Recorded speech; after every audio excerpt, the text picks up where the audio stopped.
থাকে আমরা সকলেই বা লিচু বাগান নামে কিন্তু অনেকেই এটা চিনে থাকবেন, কারণ এখানে কিন্তু বেশ প্রজাতির লিচু এখানে রয়েছে এবং কি তার পাশাপাশি আরো আমাদের যে চাহিদার অনুযায়ী বা ভালো ভালো কিছু ফলের গাছ কিন্তু আমরা এখানে লক্ষ্য করতে পারতেছি। আসলে মূলত লিচু বাগান নাম হলে যে শুধু লিচু গাছই থাকতে হবে বা সেখানে শুধু লিচু এটাই থাকবে, বিষয়টা এরকম না। তবে এখানকার লিচুটা মানে এই বাগানটা লিচুর জন্য বিখ্যাত এই অঞ্চলে, এটা আপনারা ধরতে পারেন। তো সুপ্রিয় দর্শক, ভিডিওটি শুরু করার পূর্বে আরেকটি কথা বলতে চাই, যারা চ্যানেলে নতুন রয়েছেন বা ভিডিওটি যারা প্রথম দেখতেছেন তারা অবশ্যই চ্যানেলটা সাবস্ক্রাইব করে দিবেন আর শেয়ার করবেন আপনার ভালোবাসার মানুষদের সাথে, আর লাইক কমেন্ট শেয়ার করবেন আপনারা। সুপ্রিয় দর্শক, মূলত বাহিরে অনেক সাউন্ড এখানে ক্যাপচার করতেছি, কারণ তো বাতাস কিন্তু প্রচুর। বাতাসের সাউন্ডের জন্য দেখা যায় আমাদের বয়স একটু খারাপ আসবে।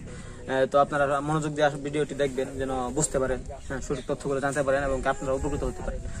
তো সুপ্রিয় দর্শক, এই মূলত কলা গাছ নিয়ে আজকে ভিডিওতে ইম্পর্টেন্ট কিছু তথ্য থাকবে যেন আপনারা সঠিকভাবে বুঝতে পারেন এবং কলা চাষের জন্য আগ্রহী হতে পারেন। আশা করি ভিডিওটি আপনারা মনোযোগ দিয়ে দেখবেন। সুপ্রিয় দর্শক, এই গাছটি কোথায় রোপণ করা হয়, কি মাটিতে এবং কি কোন দেশের, কিভাবে নিয়ে আসা হয়, তবে এর কিন্তু বেশি উপকার রয়েছে ফলন হিসাবে। ফলনের জন্য বা ফলনের একটু ভিন্নতার কারণে কিন্তু গাছের প্রাইসও কিন্তু অনেক দেখা যায় তুলনামূলক কম বেশি হয়ে যায় এবং এই গাছের মানটা কিন্তু অনেক বেড়ে যায়। তো মূলত এইসব বিশেষ কিছু তথ্য এই ভিডিওতে এখন আপনাদের সম্মুখে ইমন শেয়ার করবো।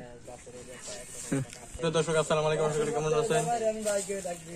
আল্লাহ তাআলার অশেষ রহমতে আমরা অনেক ভালো আছি। এখন তো নাকি আর আপনারা আসলে খুশি হবেন যে আমি যেই গাছের সামনে দাঁড়িয়ে আছি এটি হচ্ছে বৃহত্তর পাবনা জেলার রংপুর গ্রামের এক বিশেষত্ব কলা, কারণ এই কলার বাংলাদেশে বেশ ভালো চাহিদা রয়েছে এবং কি বাইরের কান্ট্রিতেও এই কলার চাহিদা রয়েছে। বিশেষ করে এই কলাতে কিন্তু এক পয়েন্ট কিন্তু রসের উৎপত্তি হয় অনেকটা কিন্তু খেজুরের রসের মতন। এই আপনারা অনেকে জেনে থাকবেন যে একটি কলা থেকে কিন্তু খেজুরের রস হয়ে থাকে।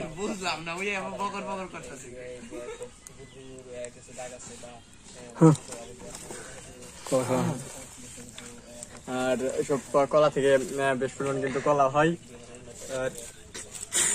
দেখেন কলা গাছটা কিন্তু সাধারণ আমরা দেখতে পারতেছি যে আপনারা 4 ফিটের মতো কিন্তু উচ্চতা রয়েছে এই কলা গাছটি। আর মূলত এটা 4 থেকে 6 ফিট উচ্চতার মতোই হয়। তবে গাছটার বয়স মাত্র হয়েছে আপনার 3 মাস 9 দিন বয়স হয়েছে। এটা 6 মাস বয়স থেকে আমরা আশা করি যে এখান থেকে ভালো একটা ফলন আসবে। বা আমাদের কৃষক যে তমিজউদ্দিন মুজা ভাই আছেন, তিনি কিন্তু মূলত এই গাছটা রোপণ করেছেন বা গাছটার যে পরিচর্যা কিন্তু তিনি নিয়ে থাকেন। তবে গাছটা কিন্তু অনেক সৌন্দর্যপূর্ণ একটি গাছ, মূলত পাকিস্তানি রাষ্ট্রের কিন্তু এই গাছটি। তো এই গাছটি সম্পর্কে আসলে যে গাছটি কোন মাটিতে রোপণ করা হয় এই সম্পর্কে এবং কি এই আপনার কিভাবে কি করা সম্ভব, মূলত এইসব নিয়ে বেশ কিছু তথ্য আপনাদের সম্পর্কে মনি বলবেন। তবে আপনারা কিন্তু অবশ্যই কথা বলে মনোযোগ দিয়ে শোনার চেষ্টা করবেন। তো মনি ভাই, এই কলা গাছটা আসলে কি মাটিতে রোপণ করা হয় এটা আপনি কি বলেন? এটা আপনার সাধারণত ফাটা মাটিতে রোপণ করা হয় কলা গাছগুলো। তো আমি আপনাকে বলবো যে ইতিপূর্বে যদি আপনি ক্যামেরাটা ইমন ভাইয়ের কাছে দেন, ইমন ভাই কিন্তু ভালো ক্যামেরা ধরে বা এই গাছগুলো নিয়ে ভালো কিছু কথা বলে, বা আপনি আবার নতুন একটা ভিডিও তৈরি করলেন, তারপরে আমি সেখানে কিছু একটা বললাম। এই কলা গাছটা একটা সাধারণত ফাটা মাটিতে আসলে জন্ম হয় এটা কিন্তু সাধারণত আপনারা এই যে কলা গাছের যে কিছু দেখবেন, এই যে পাতার যে এই যে ফাটা কিছু মানে দিক দেখবেন, আসলে কিন্তু ফাটা মাটিতে জন্মের কারণে এটা ফাটা কিছু কলা পাতার দিকগুলো।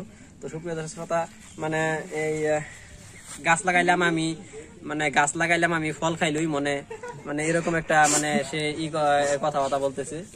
তো ইতিপূর্বে কিন্তু আমি এই যে এই কতক্ষণ আগে মনে করেন যে একটা গাছ লাগাইলাম, এখন গাছের ফল খাচ্ছে ইমন। তো এটা তো মানে অসম্ভবের একটা দিক। তবে আমি বলবো যে আসলে মানে এই গাছের যে আরো কিছু এই কলার দিক নির্দেশনা হয় বা কলার যে কিছু বিশেষ দিক আছে সেটি সম্পর্কে যে আমি একটা শুনে কিছু কথা বলি, দেখা গেছে মানে প্রয়োজনীয় একটি বিষয় হয়ে যায়। তার পরবর্তীতে যে এই যে আপনার কলার যে কিছু আপনার এই শাস্ত্রীয় কিছু দিক আছে সেটি যে আমি আপনাদের বিশেষভাবে কিছু বলতে চাই। যে কলা গাছের যে একরকম মাছ হয় বা কলার যে একরকম মানে সৌরা সিস্টেমে কিছু হয়, সেটি কিন্তু বিশেষ গুণগত মান দিক দিয়ে ভালো। তবে আমি যদি এই মুহূর্তে মনে করেন যে আমার পিছনে মানে এই ক্যামেরাতে দেখতে পাই যে একটি সাপ আমার পিছনে দাঁড়িয়ে গেছে, তো হঠাৎ করে দেখবেন আমি নাই, শুধু পরে থাকবে আমার কলা গাছটা, মানে রয়ে যাবে কিছু কথা, কিন্তু আমি থাকবো না এই কলা গাছের সাথে। তো যাই হোক, কলা গাছ নিয়ে আমি কিছু কথা বলি বা এখানে মানে এই যে আরো কলা গাছ আছে, বিশেষ রকমের বিশেষ জাতের কলা গাছ আছে, বা এই মাটির নিচে যে আরো কলার কিছু শিকড় আছে, বা এটার মাটির নিচে যে বড় কিছু সাপ রয়েছে, সেটি কিন্তু খুব ভালো মানের সাপ হয়, দেখতে সুন্দর হয়, সবুজ দিতেও ভালো লাগে, মানে ঠাস করে বহাই দিবে দুই রাত।